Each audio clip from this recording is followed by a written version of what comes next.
Hey guys, welcome to another episode of The Completionist. For this episode, guys, I'm going to do something completely different, and I am going to focus on a very important part of my childhood. And the topic that I wanted to take on today is I actually wanted to share with you the NES games that I was actually very fortunate to own as I was growing up.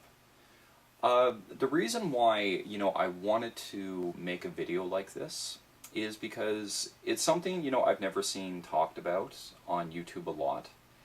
Because I wouldn't necessarily call it a disadvantage, but, when you were a kid, growing up, with your very first video game system, I don't know about for you guys, but for me, to own video games, especially back in the late 1980s and the early 1990s, they were incredibly hard to get a hold of, and they were incredibly expensive.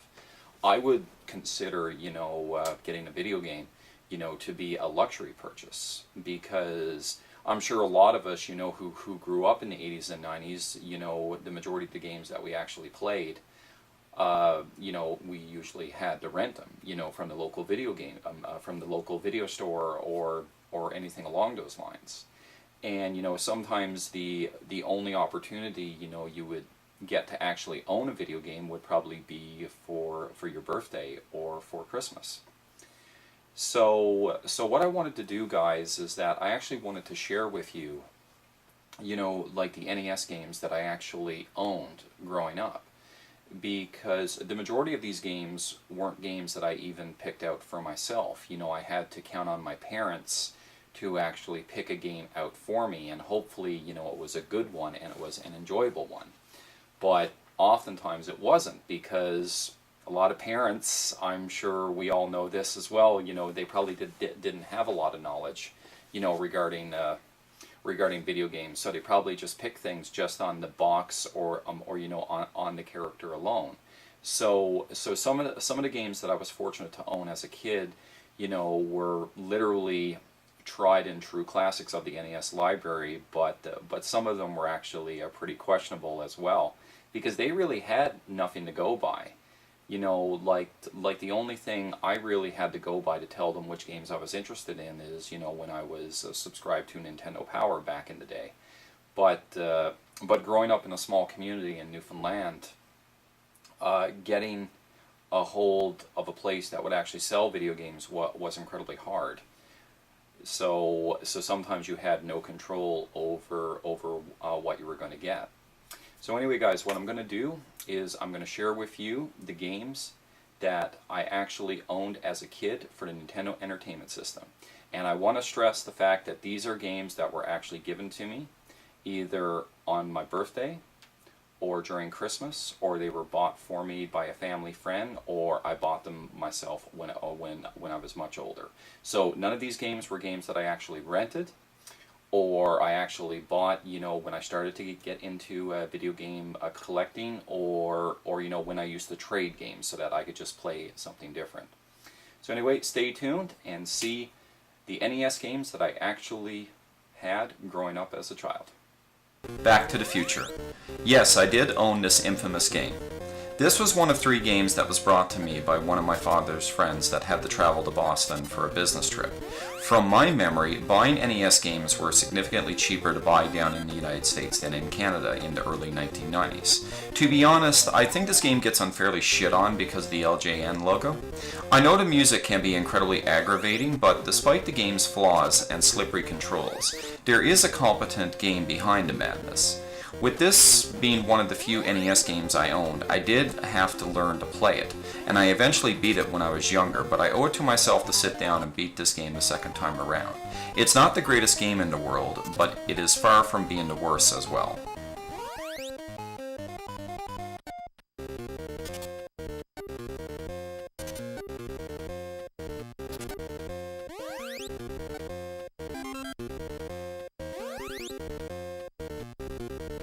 Super Mario Bros. 3. Even to this day, this is my favorite NES game of all time, and it's still my favorite Mario game of all time. This game will always be a timeless classic, and it's a game that holds a very special place in my childhood. This was another game that was bought for me by my dad's friend when he went on a business trip to Boston. One of the best things about Super Mario Bros. 3 is that this was a game that was guaranteed to be at every kid's house if you visited, and you found out they had an NES system. It was pretty much a staple for any kid's gaming library if you owned a NES. This is just a wonderful experience from beginning to end, with addictive levels, tons of secrets, and just an overall great gaming experience. Teenage Mutant Ninja Turtles 2, the arcade game. This was the final game that my dad's friend had brought back from Boston, and what a wonderful experience this game was. I had played the actual arcade cabinet before in an arcade in Corner Brook, but the NES version of the arcade classic is still a competent port with some added features, like 2 brand new levels with their own respective never-before-seen bosses. I love playing this game even though I was never really good at it. I could only ever beat it as a kid by using the codes provided in an issue of Nintendo Power to get extra lives and to use the stage select. It was only within the last couple of years that I managed to complete this game plain Jane vanilla style. I think this is one of the best co-op games for the NES and definitely one of my favorite beat 'em ups for this system.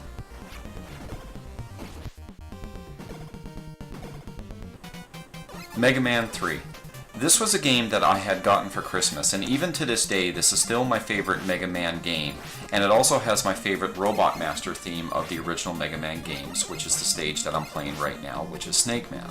I first read about Mega Man 3 when I went on a 1-hour business trip with my dad to a community called Plum Point. I was waiting in the hotel lobby and I had bought a gaming magazine that caught my eye because it had a Mega Man 3 article on it. I had just recently played Mega Man 2 and I absolutely loved that game, so I was completely thrilled and surprised that they were making a third entry in the Mega Man series. I had beaten this game as a kid, but I had to use a cheat to make it happen.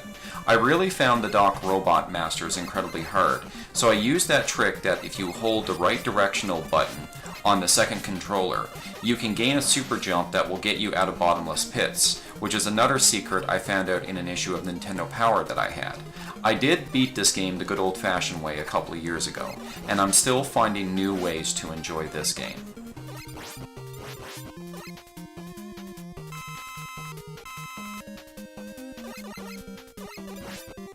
Super Mario Bros. Duck Hunt. I sincerely hope for everybody that ever owned a NES, you owned a system that at least had a game come with it. This was the first NES game that I ever owned, and Super Mario Bros. Took up a majority of my gaming life as a kid. I really didn't play Duck Hunt that often, and if my memory serves me correctly, I think Super Mario Bros. Was the first game I ever beaten, and I did beat it by going through every level, because even as a kid, I didn't want to go through the warp levels to finish the game quickly. Overall, there isn't really much I can say about this game that hasn't already been said. It is the very definition of a timeless classic, and it is a game that deserves to be played by at least once by every gamer out there. StarTropics. This is a game that's never talked about because it's definitely one of my favorite games on the NES. The box art has got to be one of my favorite box art designs for the NES library, because I'm always fond of video game art that uses landscapes and night sky. This was the first NES game I ever purchased with my own money. When the Super Nintendo had come out, a lot of video rental stores were slowly getting rid of their NES library. I had come across a copy of StarTropics that wasn't sold yet at a local gas station. I ended up buying it with my own money, and after a lot of practice, I did manage to beat it when I was a teenager. I did rent this game a lot when I went on summer vacation, but I could never beat it during the many times I did rent this game. This was a game that was worth buying even at full price because it's one of the most fleshed out games I ever played for the NES. It is a fun, challenging, frustrating experience and is a game that needs to be played and enjoyed by everyone. Ironsword, Wizards and Warriors 2. This was a game that was bought for me by my dad when he went on a business trip. The funny thing is that when he told me he was going to buy a video game for me, I had no idea what he was going to buy. I guess the Fabio cover art must have impressed him, because this is the game I got. That's the hilarious thing regarding this game. This game is known more for its cover art than the actual game itself. This was a game that I really had to force myself to play because when I first played it, I really did not enjoy it because of the awkward jumping and the poor hit detection. Since I had the rest of the NES games beaten at the time, I forced myself to get better at this game, and little by little I got a little further in the game every time I played it until I actually beat it. Despite the game's flaws, it has a nice sense of transitional difficulty, and if you're looking for a game that has a fair amount of challenge to it, then this game would be it. Final Fantasy. This was one game that I always wanted to own for the NES ever since I received this book in the mail from Nintendo Power. The Nintendo Power Final Fantasy Strategy Guide cemented my love of this game before I even played this game for the first time. I can't tell you how many times I would read this book from beginning to end because I was completely enthralled with how wonderful and detailed this game was.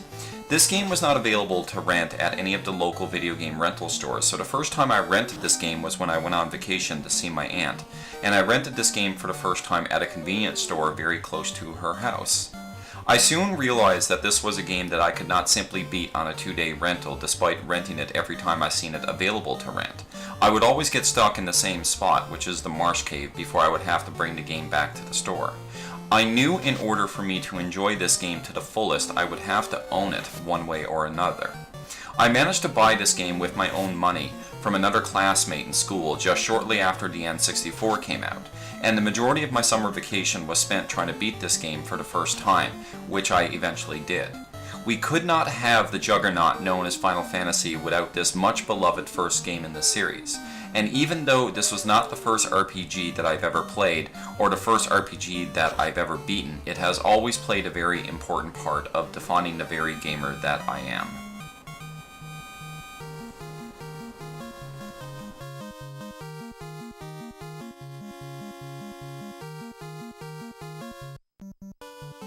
Dragon Warrior. The first RPG that I ever played for the NES, and a game that almost turned me off from the RPG genre entirely.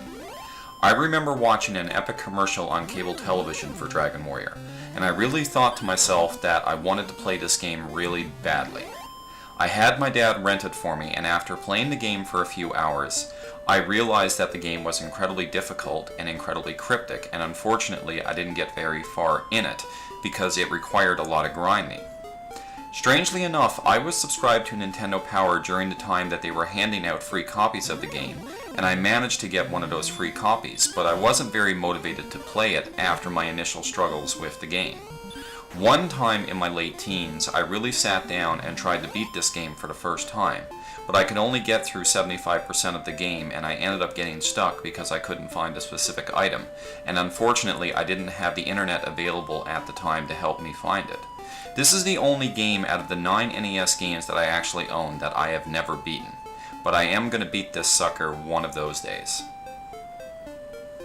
So guys, those are all the NES games that I was fortunate enough to own as a kid. You have some good ones, and you have some not so stellar ones, but unfortunately, when you were a kid and when you were growing up with one of the first video game systems you ever had, you know, it was literally the luck of the draw. You never had any idea what you were going to get for your birthday or for Christmas, or you know what a relative was going to buy for you. You just simply had to appreciate what you had and try to play it to your heart's content. So one thing I want to do with this video, guys, is I'm going to make this video an open tag. I want anybody who watches this video to make a video of your own and think of one of the first video game systems that you actually had, and tell me what video games you were actually fortunate to own, regardless if it was a birthday present, Christmas present, or a gift from the family. Just remember the rules. It can't be games you rented. It can't be games that you managed to own when you started to get into the video game collecting scene, or games that you actually traded for. Let's just focus on the games that you actually bought or picked, or your parents bought for you.